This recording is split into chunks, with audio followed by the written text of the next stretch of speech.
گناہوں کی عادت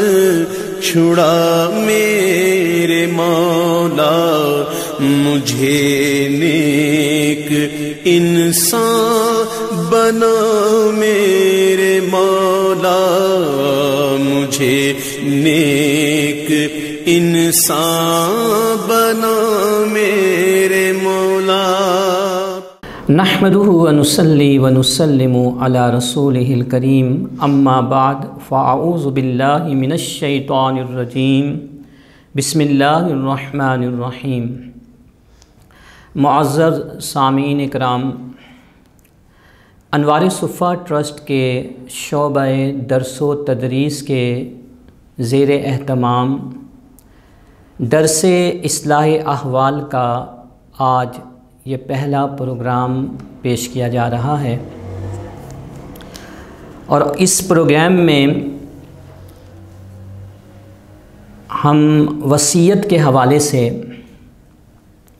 اسلامی احکامات کو اختصار کے ساتھ سماعت کریں گے۔ وصیت کا مفہوم کیا ہے؟ عام الفاظ میں آپ یوں سمجھ سکتے ہیں کہ کسی شخص کا اپنی وفات کے بعد کے زمانے کی طرف نسبت کر کے بطور احسان اپنے کسی مال کو کسی دوسرے غیر وارث شخص یا ادارے کی ملکیت میں ٹرانسفر کرنا، اس شخص کو، اس ادارے کو اپنے بعد مالک بنانا، شریعت مطہرہ میں وصیت کہلاتا ہے۔ آپ یوں کہہ سکتے ہیں کہ وصیت زندگی میں کی جاتی ہے، لیکن اس کی ایگزیکیوشن، اس کا نفاذ وصیت کرنے والے کی وفات کے بعد ہوتا ہے۔ ابتدائی اسلام میں وصیت کا کرنا فرض قرار دیا گیا تھا۔ اس حوالے سے سورہ البقرہ کی آیت نمبر 180 کا مطالعہ ہمارے لیے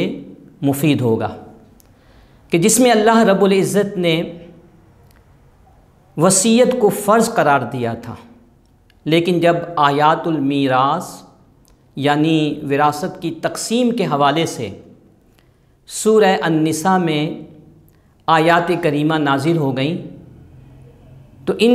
آیات کے نزول کے بعد وصیت فرض نہیں رہی، بلکہ اس کی حیثیت سنت و مستحب کی ہو گئی۔ وصیت کے حوالے سے جو دو بنیادی اصول شریعت مطہرہ میں بتائے گئے ہیں، عام طور پر ہمارے ہاں ان کا خیال نہیں رکھا جاتا، اور ایک شخص اپنی زندگی میں ایسی وصیت کر کے چلا جاتا ہے کہ جو شریعت مطہرہ کی نگاہ میں حیثیت نہیں رکھتی۔ چنانچہ جب ہم رسول اللہ صلی اللہ علیہ وآلہ وسلم کی احادیث مبارکہ کا اس حوالے سے مطالعہ کرتے ہیں، تو احادیث سے ہمیں جو پہلا اصول وصیت کے بارے میں ملتا ہے وہ یہ کہ وصیت ہمیشہ غیر وارث کے لیے ہوگی۔ کوئی ایسی وصیت جو وارث کے حق میں کی جائے کہ جسے اللہ تعالیٰ نے پہلے ہی ترکے میں سے حصہ دار مقرر کر دیا ہے، اس کے حصے کو بیان فرما دیا ہے، اس کے حق میں جو بھی وصیت کی جائے گی وہ وصیت کالعدم، وائڈ اور باطل قرار پائے گی۔ اس کی وجہ یہ ہے کہ خطبہ حجۃ الوداع کے موقع پر رسول اللہ صلی اللہ علیہ وسلم نے جہاں بہت سارے احکامات دیے، ان احکامات میں ایک یہ بھی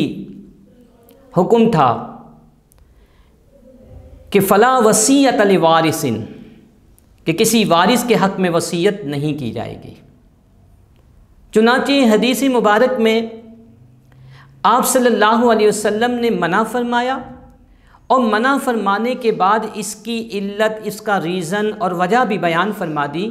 اور فرمایا کہ ان اللہ تعالی قد آتا کل ذی حق حقہ، کہ بے شک اللہ رب العزت نے، اللہ تعالیٰ نے تمام حقداروں کو اس کا حق دے دیا ہے۔ جب ہر حقدار کو، ہر وارث کو، لیگل ہیئرز کو اس کا حصہ مل گیا تو اب اس کے لیے وصیت نہیں کی جائے گی۔ ہاں، وصیت غیر وارث کے حق میں کی جا سکتی ہے، اور یہ شریعت مطہرہ کا اتنا سنہرا اور احسن اصول ہے کہ جو انسان کی فطرت کے تقاضوں کے عین مطابق ہے کہ ہر شخص، اس کے دوست بھی ہوتے ہیں، اس کے جاننے والے بھی ہوتے ہیں، بہت سارے ایسے رشتہ دار بھی ہوتے ہیں کہ جن کے بارے میں وہ شخص جانتا ہے کہ میری انتقال کے بعد میرے ترکے میں سے، میرے انہیریٹنس میں سے، میری پراپرٹی میں سے ان کو حصہ نہیں ملے گا، لیکن ان کے لیے اپنے دل میں ہمدردی رکھتا ہے۔ وہ یہ چاہتا ہے کہ جس طرح میرے مرنے کے بعد میرے ورثاء کو، لیگل ہیئرز کو میری جائیداد میں سے حصہ ملے، اسی طرح میرے فلاں دوست کو یا فلاں ادارے کو بھی حصہ دیا جائے۔ تو شریعت مطہرہ نے انسان کی اس خواہش کی پاسداری کرتے ہوئے اسے وصیت کی صورت میں اپنی اس خواہش کو پورا کرنے کا طریقہ کار بتا دیا۔ لہٰذا وصیت ہمیشہ غیر وارث کے حق میں ہوگی۔ اگر کسی نے ایسے شخص کے لیے وصیت کر دی جو آلریڈی اس کا وارث بن رہا ہے، جیسے اس کے بیٹے ہیں، بیٹیاں ہیں، بیوی ہے، والدین ہیں، تو ان کے حق میں وصیت باطل قرار پائے گی۔ تو یہ پہلا اصول ہمیں یاد رکھنا چاہیے کہ وصیت ہمیشہ غیر وارث کے لیے ہوتی ہے۔ دوسرا اصول رسول اللہ صلی اللہ علیہ وسلم نے یہ بیان فرمایا کہ وصیت کی حد زیادہ سے زیادہ ٹوٹل پراپرٹی کا 1/3 ہے، یعنی 1/3 ہے۔ کوئی بھی شخص اگر اپنے کسی غیر وارث کے لیے وصیت کرنا چاہتا ہے تو بالکل کرے، بہت اچھا عمل ہے، لیکن وصیت ایسی نہیں ہونی چاہیے کہ جس کے ذریعے سے وہ اپنے وارث کو نقصان پہنچا دے۔ لہٰذا اس کی تحدید کر دی گئی، اس کی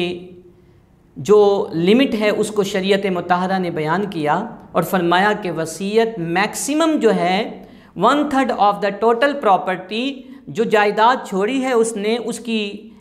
1/3 تک کی جا سکتی ہے۔ اس سے زائد جو وصیت کی جائے گی اس وصیت کو یعنی زائد کی حد تک نافذ نہیں کیا جائے گا اور 1/3 میں لاک کر دیا جائے گا۔ لہٰذا ہم میں سے ہر شخص کو چاہیے کہ جب وہ وصیت کرے تو شریعت مطہرہ کے بتائے ہوئے ان 2 اصولوں کو پیش نظر رکھتے ہوئے وصیت کرے، تاکہ ہماری وصیت ہمارے لیے ذخیرہ آخرت بنے۔ اللہ تعالی ہمیں بہترین اعمال کرنے اور حسن اعمال کی توفیق عطا فرمائے۔ وما علینا الا البلاغ المبین۔